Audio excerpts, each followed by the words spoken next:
رمضان المبارک کے آخری عشرے کا اعتکاف نبی پاک صلی اللہ تعالیٰ علیہ وسلم کے مقدس طریقوں میں سے ایک بڑا خوبصورت طریقہ ہے۔ قرآن مجید نے ارشاد فرمایا، میرے گھر کو خوب صاف ستھرا کرو، طواف کرنے والوں کے لیے اور اعتکاف کرنے والوں کے لیے اور رکوع اور سجود کرنے والوں کے لیے۔ نبی پاک صلی اللہ تعالیٰ علیہ وسلم نے ہر سال رمضان المبارک کے آخری عشرے کا اعتکاف فرمایا ہے۔ ایک سال کسی وجہ سے اعتکاف نہ فرما سکے تو اگلے سال 20 دنوں کا اعتکاف فرمایا۔ نبی پاک صلی اللہ تعالیٰ علیہ وآلہ وسلم نے اعتکاف کا جو مقصد بیان کیا وہ شب قدر کی تلاش بیان کیا۔ اعتکاف سے مراد یہ ہے کہ انسان سارا کچھ چھوڑ چھاڑ کے اللہ تعالیٰ کے گھر میں اس کی عبادت کے لیے، اس کو راضی کرنے کے لیے بیٹھ جائے، اور 10 دن جب وہ مسجد شریف میں حاضر رہتا ہے تو حضور صلی اللہ تعالیٰ علیہ وسلم فرماتے ہیں اللہ تعالیٰ اسے 2 حج اور 2 عمرے کا ثواب عطا کرتا ہے۔ اعتکاف کے اندر کچھ باتیں بڑی ضروری ہوتی ہیں، جیسا کہ انسان کو بلا ضرورت طبی مسجد سے باہر نہیں آنا، اس کو کوئی فضول بات نہیں کرنی، اس کو کوئی ایسا کام نہیں کرنا کہ جو شریعت اسلامیہ جس سے منع کرتی ہو۔ اس کے ساتھ ساتھ کچھ اعتکاف کے آداب بھی ہیں کہ اس نے 10 دن مسجد کے اندر رہنا ہے تو آخر اس نے کرنا کیا ہے۔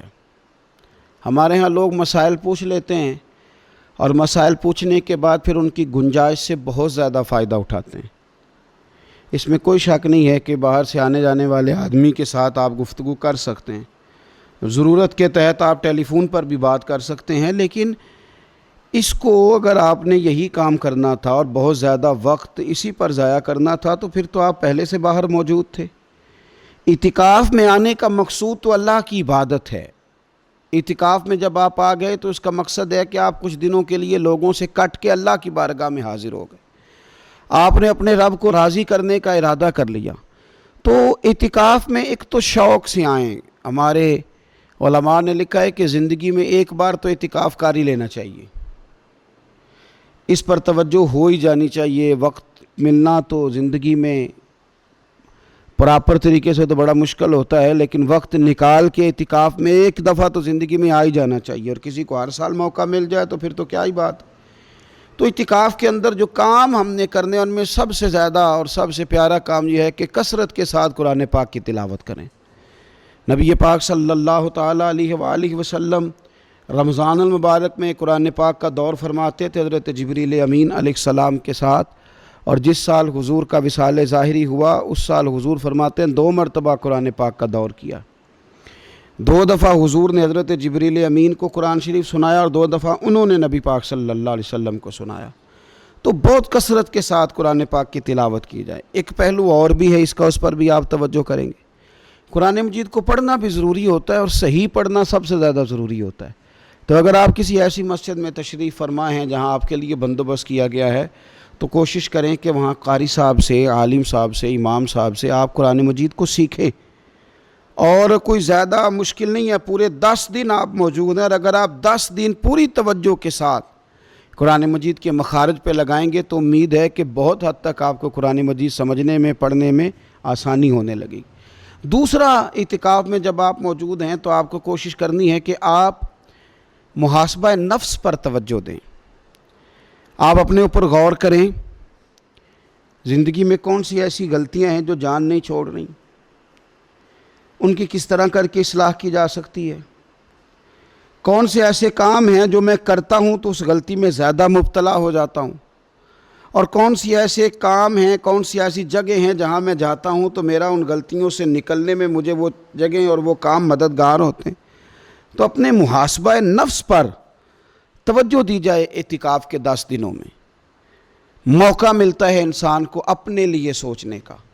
حضرت مجدد الفسانی شیخ احمد فاروق سرہندی رحمۃ اللہ تعالیٰ علیہ سے کسی نے پوچھا تھا کہ دنیا میں خوش نصیب شخص کون ہوتا ہے، تو فرمایا جسے دید قصور حاصل ہوتی ہے۔ حضور دید قصور کیا ہوتا ہے؟ فرمایا جسے اپنی غلطیاں نظر آنی شروع ہو جائیں۔ جب اللہ تعالیٰ کسی کے ساتھ بھلائی کا ارادہ کرتا ہے تو اس کی کمزوریاں، اس کی غلطیاں اس کے سامنے لاتا ہے تاکہ اسے اصلاح کا موقع ملے، اور جب ایسا نہیں ہوتا تو پھر تو لوگ جب غلطی مانیں گے ہی نہیں تو اصلاح کیسے ہوگی؟ تو اعتکاف کے 10 دنوں میں محاسبہ نفس پر خاص توجہ دیں، اپنی زندگی میں اپنا حساب کریں، اپنا حساب۔ اور جناب عمر فاروق رضی اللہ تعالیٰ عنہ کی وہ روایت ہمیں بتاتی ہے کہ حساب کر لو اس سے پہلے کہ تمہارا حساب کیا جائے۔ تیسری بات، ایک تو قرآن پاک پڑھیں گے، ایک محاسبہ نفس کریں گے، تیسری بات مراقبہ کریں۔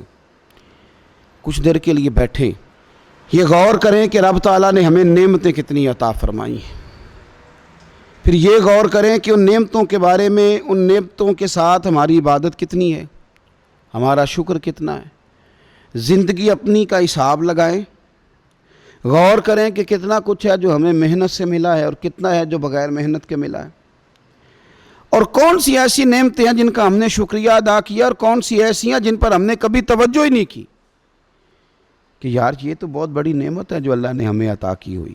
اپنی گردن کو جھکا کے تھوڑا غور و فکر کریں۔ تفکر کا درس دیا ہے قرآن پاک نے، بار بار کہا ہے تفکر کرو، غور کرو، تدبر کرو، تو یہ ہمیں موقع میسر آتا ہے۔ چوتھی بات، اعتکاف کے دنوں میں اپنے رب کریم کے ساتھ اپنی توجہ کو لگائیں۔ قرآن حکیم نے جو کہا نا کہ رب کی عبادت اس طرح کرو کہ تمہیں نا یقین حاصل ہو جائے، کھل کر اس کی بارگاہ میں سجدے کریں، دعائیں مانگیں۔ ہمارے صوفیہ فرماتے ہیں کہ ایک وقت آتا ہے کہ انسان کو خود اطمینان قلبی نصیب ہو جاتا ہے، اسے محسوس ہوتا ہے کہ واقعی میرا رب مجھ سے راضی ہے، اسے محسوس ہونے لگتا ہے کہ میں اپنے مالک کے قریب چلا گیا ہوں۔ وہ اس کثرت سے نفل پڑھتا ہے، اس ذوق کے ساتھ وہ اس کی بارگاہ میں دعائیں کرتا ہے، اس شوق کے ساتھ وہ تلاوت کرتا ہے، خود محسوس کرنے لگتا ہے کہ اب میرا دل لگنے لگ گیا ہے، اب میں دعا مانگتا ہوں تو مجھے لگتا ہے کہ قبولیت میری دعاؤں کے قریب آنے لگی ہے۔ اللہ نے ہمیں یہ موقع دیا ہے کہ ہم خوب اس پر توجہ کریں۔ پانچویں بات اعتکاف والوں کی خدمت میں یہ عرض کرنی ہے کہ پورے 10 دن ہمارے پاس موجود ہوں گے اور ہم نے مسجد میں ہونا ہے، تو کیوں نہ ایسا کریں کہ از اول تا آخر، صبح سے شام تک ہم ہر وہی کام اسی طریقے سے کرنے کی کوشش کریں جو طریقہ ہمیں رسول پاک نے عطا فرمایا۔ ہمارا کھانا پینا، سونا جاگنا، بولنا حضور کی اتباع میں لے آئیں۔ ہم ان 10 دنوں میں ہم پریکٹس کریں کہ ہم نے سنت کے مطابق، حضور کے طریقے کے مطابق سارے کام کرنے۔ آپ اگر یہ ارادہ کریں گے تو پتہ ہے مدینے والے محبوب علیہ السلام نے فرمایا جس نے میری ایک سنت کو زندہ کیا گئے گزرے دور میں رب اسے 100 شہیدوں کا ثواب عطا فرمائے گا۔